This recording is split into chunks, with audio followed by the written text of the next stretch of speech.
The shir this week is on the 6th in the series of Yehonason Moshiach, and it's called Golus Amalek and the Erev. The Gemara in Brachos, Daf Yud Zayin Amud Aleph, brings a listing of prayers, tefillas, which were recited by Amoraim at the end of Shemona Esrei. You know, where you put your pasuk at the end before Yehi L'Rotzain, the second Yehi L'Rotzain. That is a very unique and very treasured place where to put a prayer. The Chafetz Chaim writes in the Mishnah Berurah in Siman Kuf Yud that this particular pasuk, Yehi L'Rotzain Imrei Fi Ve'Yani B'Lefanecha, has 10 yuds, begins with a yud, ends with a yud, and the 42 letters in the verse, which is Hashem's name. In Toras Nista, this pasuk is something like the gift wrapping at the end of a prayer. It wraps it all up and brings it up to the Kisei HaKovod. Before Yehi L'Rotzain, one is still in Shemona Esrei. Even though you have finished the 18 brachas, and the last Elokeinu Tzol Shoni Meira is a tchina at the end, but so long as Yehi L'Rotzain hasn't yet been said, until you take 3 steps back, even after that verse. But this is the place where they would put their prayers. One of the Amoraim, Rav Alexandroi, the Gemara says as follows: after he finished davening, he would say the following prayer: Ribono Ha'olamim, talking to Hashem, Goloi v'yadua lefanecha. It's, you know full well, she'retzoneinu la'asos v'tzonecha. Our desire is to do what your will, what you want us to do. Umi ma'akev, what's preventing us? What's the hazard? Se'er sheba'isa, the yeast, the leavened in the dough, v'shibud malchius, and the problems of living in exile, living in Golus, living in a secular, assimilated society. Here's the prayer: save us from their hands, and allow us to do what you want in your statutes and to follow your principles and your mitzvahs with a full heart. What is the reference here to the leavened in the dough and the shibud malchius? The Maharsha explains on this Gemara by using the explanation of the Rambam in Shmona Perokim, that the ideal way of serving HaKadosh Baruch Hu is derech hamamutza, in the middle path, meaning not too much ava, not being careful in the derech eretz, always a middle path, not to go and verge to an extreme. The problems of living in Golus are that they throw us to one extreme or another. Se'er sheba'isa lifts the yeast, the leaven, raises the dough, menapeach et zeh, more than it really is. Through the prestige, through the pride, through the arrogance, a person pumps up his importance the more than he really is. And that's an extreme, it's not hamamutza. In other words, the gaiva, the pride and the arrogance, raises a person's status out of reality and out of the middle path. That's se'er sheba'isa. Shibud malchius refers to the persecution and the difficulties and the decrees which are made, which bring us down and lower the status of the Jewish nation. That's why they put numbers on our arms and shaved their heads, lo aleinu, and all had to wear the same outfit, and they put them in cattle trucks, like cattle. That's the reason, to take away the identity, to lower the whole status and personal dignity of a human being. The other extreme. And that's the problem, mima akev, these two.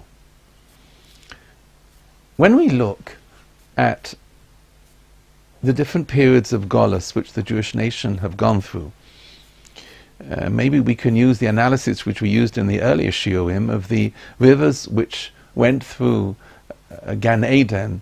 Pishain refers to Babylon. Gichain referred to the Golus of Haman and Persia. Chidekel referred to the Golus of Chad V'Kal, the decrees of Greece, which we said on the Shia on Golus Yovan. And Poras refers to the Golus of Edom. If we look at all those four, of course there is also an addition, in the previous year we mentioned about Golus Yishmael, but where along the line have there been what's called Shibud Malchius and Seir Sheba-Isa? Golus Bovel, it's past, it's really gone. The effects of the Greek culture wasn't really a situation of Shibud Malchius to that extent. They weren't interested in making a Holocaust, in making ghettos. They were interested in taking away the Lahavir Mechukei Retzainecha, to take out the jugular, the lifeline, the ruchnias, the spiritual side of the Jewish nation. Haman, Chidekel, Haman was, they say, an early day Amalek. That's really what's behind the Gichain, the Golus of Modai was Haman, we'll see that in a second, and that's what Paras is, to hefir datom, to take them away, to annul them from their religion. In other words, out of all the periods of Golus, those who have really been responsible for what's called Shibud Malchius, even though Golus Bava lasted for 70 years, it really falls in the lap of Esav, and in particular the Golus of Amalek, who came from Esav. Perhaps we can explain it in a different way, in a very beautiful poetic way, the way Shlomo HaMelech describes the period of Golus Yishmael, Golus Amalek and Golus of Esav, using the words of Shir Hashirim. In Perek Beis, we learn about the time of the coming of the Moshiach. Kol dadi hinei zeba medaleg al hehorim. HaKadosh Baruch Hu will be he's looking, he's coming closer, and eventually on a doidi, says HaKadosh Baruch Hu to Knesset Yisrael, Kumi loch rayosi yafosi ulechi loch, be ready, be prepared, be ready for the time of the Geula. Ki hinei hastov ova, for behold, the winter has passed. Hageshem cholaf holach loi. The rains have passed, meaning the cold and the rain of the winter, and now we're into the time of Hanitzonim Niru Ba'o. It's the spring, which refers to the times of the Geula. The Vilna Gaon, in his commentary on Shir Hashirim, explains what does it mean, the stov, the cold of the winter and the rain. The cold, the stav, means the harshness of the ice, of the harshness of winter. Those are the nations who gave Shibud Malchius, who put harsh decrees on the Jewish nation 70, 80 years ago, or the times of the pogroms. That's called the stov, the winter, the harshness, the coldness of the winter. Hageshem cholaf halach loi is referring to the rain b'yom asagir, and the day of rain, ish midyonim nishtavo, Pasuk in Mishlei Perek Kov Zayin. It's compared to a contentious wife who keeps on nudging and badgering the husband. It's not a harsh persecution, but it's like the rain, the tip of rain. If you come from England and you know what it's like to have rain every single day, it's aggravating, it's annoying, it drains a person's spirit, it's depressing.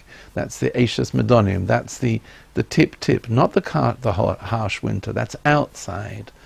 The Eishas Midyonim is inside, meaning we'll see in a second, that's referring to the Seir Sheba-Isa, inside Klal Yisrael, the contentiousness and the difficulties at home, domestically. But the Shibud Malchus is from outside. Both are a representation of Amalek, from Esav.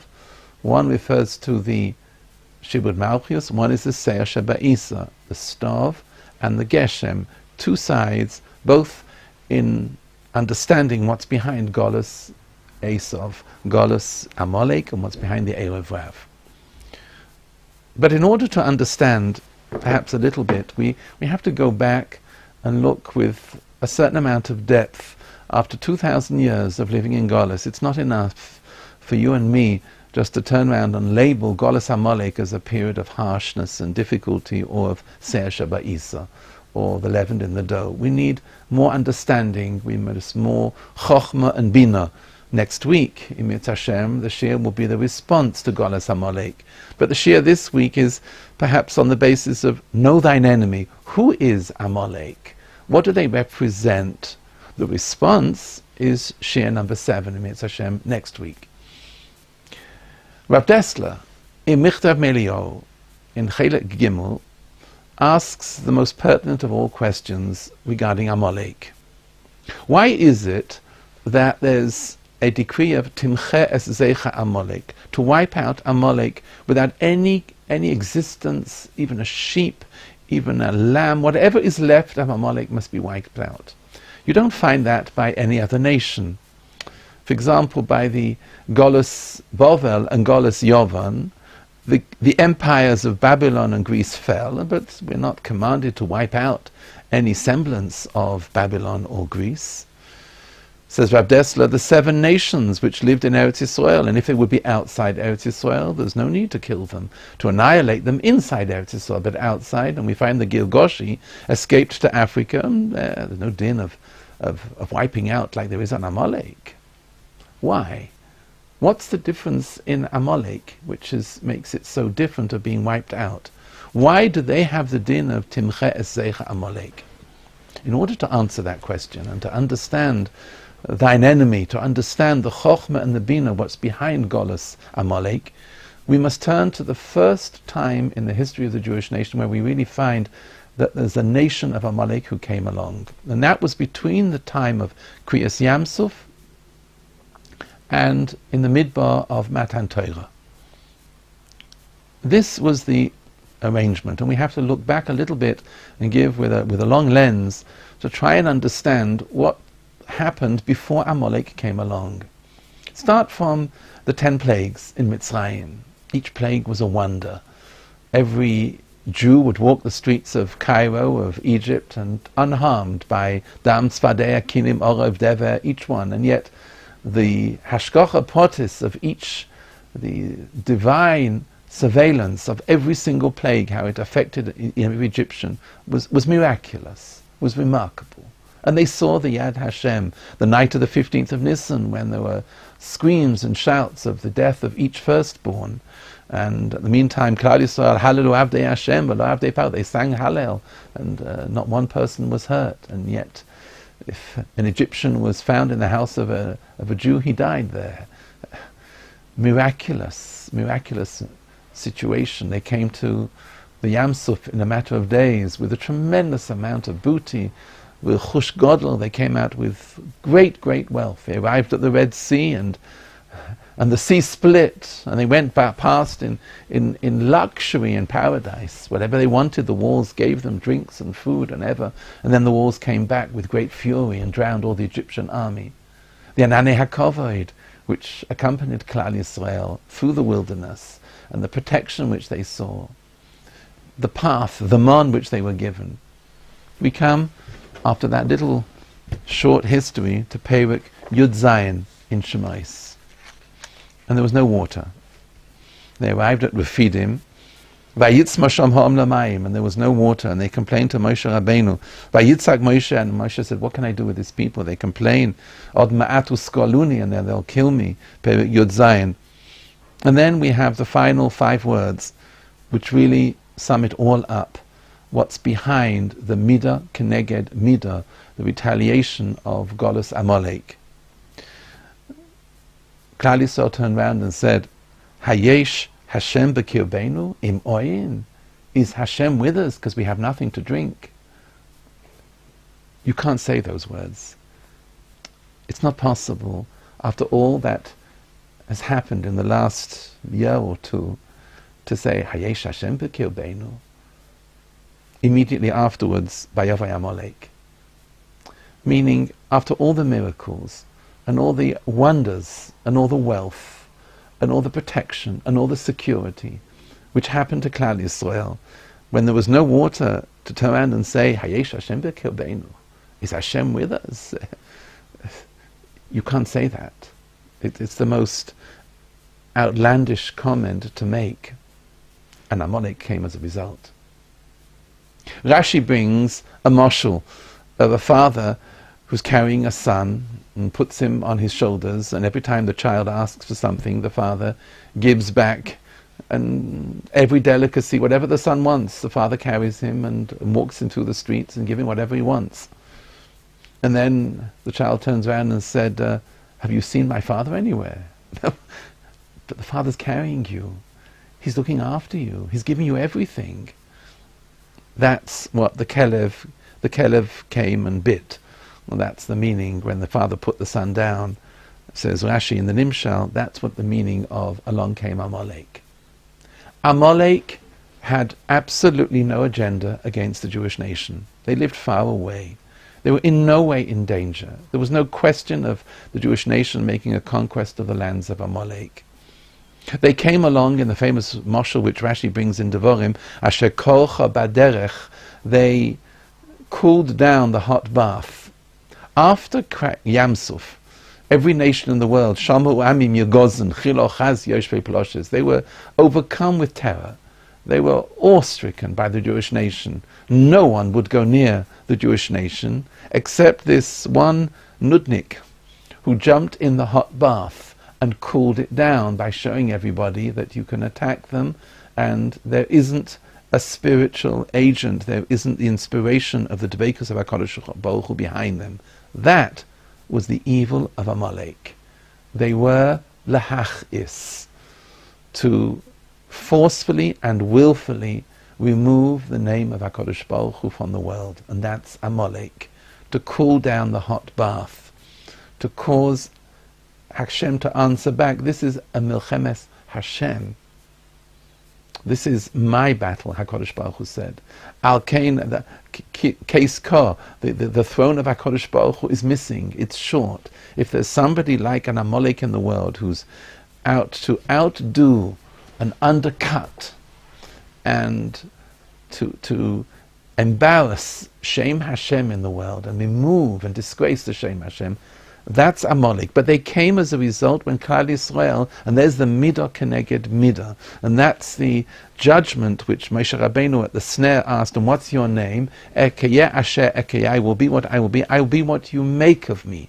When Klal Yisrael turned round and said, Hayesh Hashem b'kirbeinu, after all that had happened, after all that they had been pampered with, from the time of the 10 plagues until the time of the Mon, and until the time of the water, when there was no water to drink at the Fidim, to turn around and say Hashem b'kirbeinu is the worst possible line. Midah keneged midah, as if Hashem is not there. Hashem shent Amalek, whose mission was only to reduce the name of HaKadosh Baruch Hu in the world, and that's why it's called a milchemes Hashem. That's the background of this great enmity against Amalek, as against the Greek or the Babylonian or the Persian culture. It's not the same. Amalek is much worse, because Amalek meant to undercut all that there is of Kvod Shamayim and Kiddush Hashem in the world. There's the Midah Keneged Midah, and that's the nature of Amalek. We can see a recurring theme in Shushan. As we mentioned, Haman was from Agagi, as an Amaleki. The Gemara in Megillah Daf Yud Beis brings down a conversation between the Talmidim of Reb Shimon Bar Yochai and the Talmidim. They asked him, why should there have been a destruction of the Jewish nation in the time of Shushan in Purim? And they answered and said, well, because they had gone to the banquet of Achashverosh when Mordechai had said, don't go. Answered Reb Shimon Bar Yochai, well, if that's the case, then only the Jews in Shushan should have been punished, not Lahashmid Laharig es Kol HaYehudim, all the Jewish nation. So they asked Reb Shimon Bar Yochai, and he answered, this is the reason, because they bowed down to the idol in the time of Nebuchadnezzar. If you remember, he had made an idol, and Hananiah, Mishael, Azariah, and Daniel did not bow down, but the rest of the nation did. They left Hashem. Along came Haman, Ha'agagi, the Amaleki. It was the Midah Keneged Midah. The Maharal asks, but all nations have an aspect of Avodah Zarah, but that the Klal Yisrael actually left and worshipped an idol. They did it out of fear, but that's called Hayesh Hashem B'Kirbeinu. That's leaving HaKadosh Baruch Hu by bowing down to an idol. That's Avodah Zarah. That arouses the fury of Amalek, because that's what Amalek is for, in order to take away the Kedusha of Klal Yisrael, the Kedusha of HaKadosh Baruch Hu in Klal Yisrael. La'aniyas daiti, my humble opinion, perhaps we saw the same thing as the protege, the contemporary of Hitler in Haman. Why did he come when he came? What went on before? Why did he come from Berlin, from Germany? Perhaps we can answer because that's where the great reform movement took place and originated, of the great Haskalah movement of keeping Shabbos on Sunday and totally leaving HaKadosh Baruch Hu. They left HaKadosh Baruch Hu. There was, that taina was made, and that brought about the Shibud Malchias from Mephidim, Amalek, from Shushan. The same decree, Lahashmid, La'aroig, La'abed, was on the agenda of the Third Reich.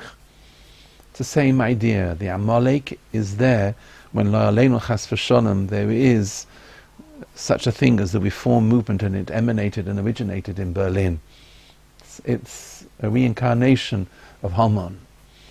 It's Amalek back on the scene, the Shibud Malchias, the harsh decrees, the cold of the winter, the stove, and that's the nature of Amalek, which recurred in Shushan, recurred perhaps we can say in Germany, and that's the underlying force behind what's behind Golus of Amalek, in particular the Shibud Malchus we're referring to here. That's when they came in Mephidim, and that was the response by Yahweh Amalek, and Yehoshua went out and fought them. But we see the Midah Keneged Midah coming out of what aroused an Amalek to come to attack Klal Yisrael, and what was the cause, because they represent that nation who had no axe to grind, who had no real agenda, but came just to reduce the shame of Kvod Shamayim. That Adkan, what we have said, is the Shibud Malchias, what Rabbi Alexander had prayed for. That's talking about the cold of the winter, the stav. But where do we find in Amalek the Seir Sheba Isa, the leavened in the dough, the lifting oneself up in arrogance, or the Ish Eshes Midyonim, the Gefshem Noitef, the tip of the rain which falls? The Vilna Gaon, in a collection of his statements and his comments in Torah's Nigla and Nista, was compiled by Reb Shmuel Maltzan in a sefer called Even Shlema. In Perek Yud Aleph, the Vilna Gaon explains that just like the Jewish nation are called Reishis HaTavua, the first of the produce, Yesh Shloisha Minei Psoiles, there are three types, classifications of wastage on grain. Moitz, which is the chaff, Teven, which is the straw, the Subin, which is the bran. Kain b'Yisrael, Nimshalu, Litvua, as we've mentioned, and there are three types of Pesoiles, Shehem, Yishmael, Esav, and Erev Rav. Neged Avram b'Yitzchok, there was Esav and Yishmael, and therefore that's the Moitz and that's the Teven. Aval Adayin, says the Gaon, Lo Yeh Beru Gomur, but the full purity, the wheat, is not until Ad Sheibor Min HaErev Rav, from those who are closest to the wheat, which is the Subin, the bran, Shehem Neged Asubim Devekim Bachita Ma'od, which is very close, which is inside the wheat and attached to the wheat. Veim Apsoiles Shkegeneged Yaakov, Veim Keneged Bittul Torah Pikas Ol Mashamayim, and they are Devukim Ma'od to Klal Yisrael. They're part of Klal Yisrael. V'Yisrael Loimdim Mimaseihem, and in the force of the exile of the Shibud Malchus, we learn from their actions V'hem hu ashirim, they are the wealthy ones and the ones who control Klal Yisrael. It's impossible to remove the bran from the wheat until it's very well grounded. So it's very difficult to remove the Erev Rav in the difficulties of Golus. And then the Gaon says as follows: Chameshas mine Erev Rav there are in Klal Yisrael. Ba'alei machloikes u'ba'alei lashon hara. Those who stir up arguments and strife and talk lashon hara in Klal Yisrael. Number two, ba'alei taiva.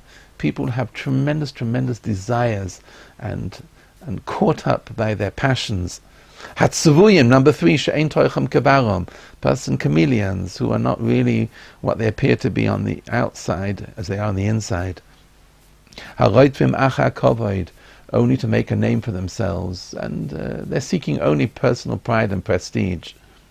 Haroitvim acha hamomoin, those who run after money. Uba me'elei machlekes hem gurim ve'kulam, and they are called, says the Gaon, nikroim Amalekim. And this is the Seir Sheba Isa.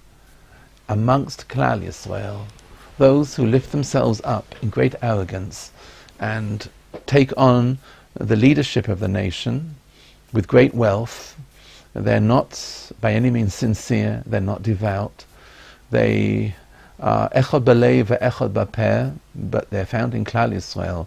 And this is taken from Tikkunei Zohar, the Gaon, and refers to them, they're called Amalekim. Rabbi Yehonason, in his famous essay of Masai Lamelech, when he wrote his essays on the Ikvus of the Moshiach, he talks about these Erev Rav, and quoting the Chofetz Chaim, he mentioned that the communists, the Jewish communists in Russia were part of the Amalekim. These are the Amalekim in Klal Yisrael, and they're very close. They're inside the Machaneh. And that's the difference between the cold of the winter outside, which we mentioned, which is the Shibud Malchias, which is Amalek, as we saw in Haman or in Hitler. That's the first side. And here is the Seir Sheba Isa, the yeast in the dough, or the Eishes Midyonim, the wife inside, the Erev Rav, who causes tremendous problems, in particular taking us away from the chashivas and the devotion and the perseverance of learning Torah and Tefillah and Kedusha. It's the Erev Rav inside Klal Yisrael. Maybe, perhaps, we can explain with another comment of the Gaon regarding to this whole last period of the 1,000 years before the Moshiach comes. The Vilna Gaon had once explained that the 11 parshas in Devarim, Voschanan, Ekev, Re'eh, all the parshas in Devarim, are referring to each one 100 years from the year 5,000 to 6,000 when the Moshiach will come, the end of the time. Be'ita, Achishena, earlier, these are called Yemei HaMashiach, the last 1,000 years. And the Vilna Gaon explains that Nitzovim and Vayelech, which usually are put together, are each 50 years. If you look carefully at the cycle, the Holocaust took place Tafshin Ayin, and just before that, around 1940s and before 1940s and after, that was Pashas Kisovoi. Tafshin Ayin, the next 100 years, from Tafshin Ayin to Tafshin Nun, and then Tafshin Nun is from Nitzobin and Vayelech. We're dealing with a certain type of Jew who looks at all that happened in the Teichacha, and he says as follows: Pashas Nitzovim, which is from Tafshin Ayin from 1940, which is approximately, and then moving on the next 50 years, you have a certain person who says, when he looks back and sees the history of the Jewish nation, Shalom Yehi Ani B'Seder Gamor, Ani Tov Ma'od, Ani Kovea, Ani Tovea, Ani Yodea, the arrogance, unfortunately, which is inside the Machaneh. Ki bishrirus libi elech, I do what I want to do, and we see that sort of response inside the Machaneh.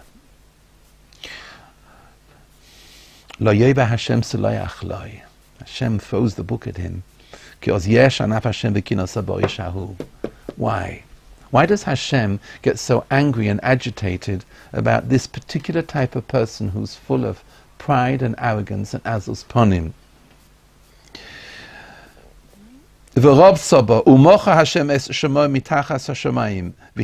HaKadosh Baruch Hu separates him. Why? It appears from the Pasuk that HaKadosh Baruch Hu takes on the battle here. Because this is Amalek. This is the Erev Rav inside Klal Yisrael. These are the nation, the people who are out to undercut completely the Torah. But they're inside. They're not the Shibud Malchias type. They're the Seir Sheba Isa. They're the Eshes Midyonim. They're those who are trying to close down every yeshiva, to undercut any standards of Kedusha in Klal Yisrael, to remove the Kedusha of Shabbos in Eretz Yisrael, to damage any level of sanctity in the Jewish marriage. That's the Erev Rav inside. And they're Bali Machlokes, Bali Lashon Hara, people looking only for covet and money, and they're no means genuine or sincere. That's the Erev Rav. And that's who they are, literally in the time period of Nitzavim Vayelech from 1940 onwards, the people inside. And there you have, to know thine enemy, what's behind Amalek. There were two forms. That's the Gemara in Brachos, the Shibud Malchias, and the Seir Sheba Isa. The colder, the harsher the winter, that's the Haman and the Hitler, and the Rafidim and the Amalek when they first came. But then you also have the other side, the Seir Sheba Isa, the Erev Rav, who are inside the Machaneh. That's what Klal Yisrael have to try and withstand and respond to, and that's next week's Shir, when we'll discuss exactly the response to Amalek and Erev Rav. But at least we understand who they are and what they are, how they are represented inside Klal Yisrael. From outside, it's all Golus Esav, from Golus Amalek. But there are two sides to it. The harshness of the Shibud Malchias and the Seir Sheba Isa.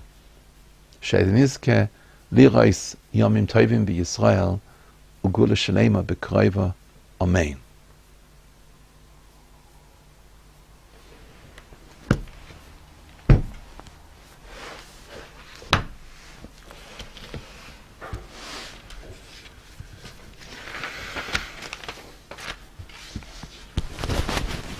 Okay.